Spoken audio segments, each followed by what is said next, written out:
तो इस एपिसोड की स्टार्टिंग में हम देखते हैं कि लिनी अब भी उस वेपन को रिफाइन कर रहा होता है और उसमें से जो एनर्जी निकल रही होती है उसे देखकर सारे स्टूडेंट डर रहे होते हैं और कह रहे होते हैं कि ये आखिर कौन बंदा है जो इतना अच्छा वेपन बना सकता है। और तभी हम देखते हैं कि पीछे से किसी की आवाज़ आ रही होती है और वो कह रही होती है कि ये कौन है और ये इतना अच्छा वेपन कैसे बना सकता है। और मैं कह सकता हूँ कि ये बहुत ही अच्छा वेपन बनने वाला है। और फिर हम देखते हैं कि पीछे एक एल्डर खड़े होते हैं, उन्हें देखकर सारे स्टूडेंट्स ग्रीट करते हैं और फिर ऊपर खड़ा बंदा भी उन्हें ग्रीट करता है और फिर उनसे कहने लगता है कि आप यहाँ पर क्यों आए हो। उसे सुनकर वो उसे चुप करवाते हैं और कहते हैं कि उधर देखो। और फिर हम देखते हैं कि लिली ने अपना पूरा वेपन बना लिया होता है और वो उसे चेक करने लगता है कि उसमें कुछ खराबी तो नहीं है। और फिर तभी वो एल्डर आते हैं और कहते हैं कि कांग्रेट्स, तुमने बहुत ही अच्छा वेपन बनाया है, क्या मैं इसे एक सेकंड के लिए ले सकता हूँ। ये सुनकर लिनी मना करता है, कहता है कि तुम हो कौन। और ये सुनकर पीछे खड़ा बंदा गुस्सा हो जाता है और कहने लगता है कि तुम इन्हें जानते भी हो, ये तुमसे कई गुना ज्यादा कुशल हैं इस चीज को करने के लिए। और फिर ये सुनकर लिनी उन्हें अपना वेपन दे देता है और फिर ये देखकर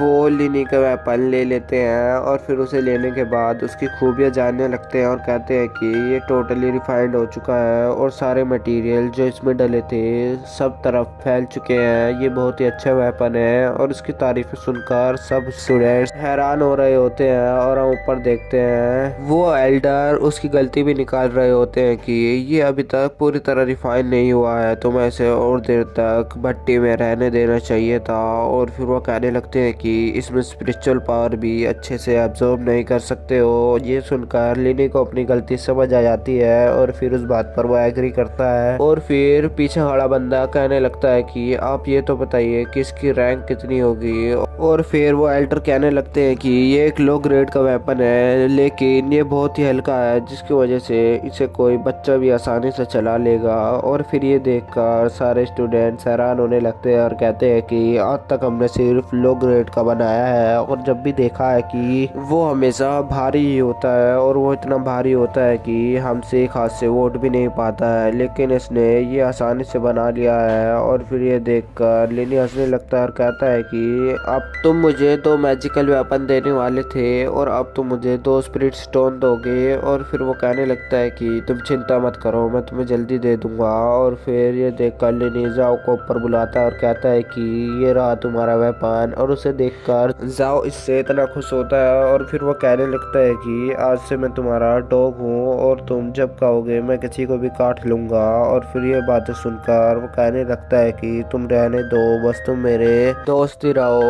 और फिर वो कहने लगता है कि अगर ये मुझे अपना बॉस माने तब चलेगा। और फिर जाओ कहने लगता है कि ये कैसे हो सकता है, मैं तुम्हें अपना बॉस मानता हूँ। और फिर ये सुनकर लिनी कहने लगता है कि अब मुझे कुछ फर्क नहीं पड़ता कि तुम मुझे बॉस मानो या ना मानो।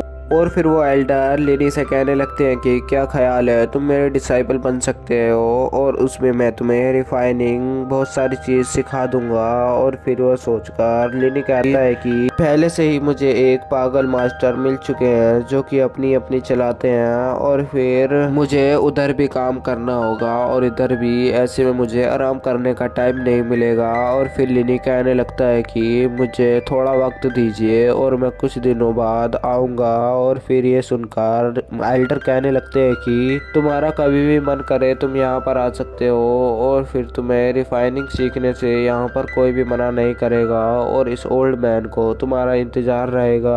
और फिर ये सुनकर लिनी कहने लगता है कि मैं चाहता हूँ कि यहाँ पर जो डिसाइपल है वो तुम्हारे जितने ही कुशल हो जाए। ये सुनकर सारे डिसाइपल उसके नारे लगाने लगते हैं और फिर वो बंदे को गुस्सा आने लगता है। और फिर वहाँ पर एक एल्डर आते हैं जो कि लिनी को जानते हैं कि वो कौन है। और फिर वो उसके पास जाते हैं और कहते हैं कि तुमने यहाँ पर भी तबाही मचानी चालू कर दी है क्या। और फिर ये देखकर लिनी कहने लगता है कि नहीं, मैंने यहाँ पर कुछ भी नहीं किया है। और फिर वो से यहाँ से जाने के लिए कहते हैं और कहते हैं कि मुझे पता है कि तुम जहाँ पर भी रहते हो वहाँ पर तुम शरारतें करते ही हो। और फिर वो से जाने के लिए कहते हैं और फिर वो वहाँ से चले जाते हैं और हम देखते हैं कि वो सब अपने घर आ गए हैं। और फिर फिर मास्टर जाओ को अपने साथ ले जाते हैं कहीं पर और फिर लिनी एक एल्डर से बातें करने लगता है और वो कहता है कि आज आप यहाँ पर क्यों आए हो और आप इतने घबराए हुए क्यों लग रहे हो।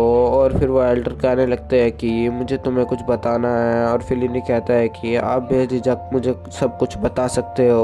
और फिर वो कहने लगते हैं कि हमारी जो एकेडमी थी उसको ब्लैक स्नेक गैंग ने लूट लिया है। और ये सुनकर लिनी वहीं पर गुस्सा होकर खड़ा हो जाता है और वहीं पर ये एपिसोड खत्म हो जाता है।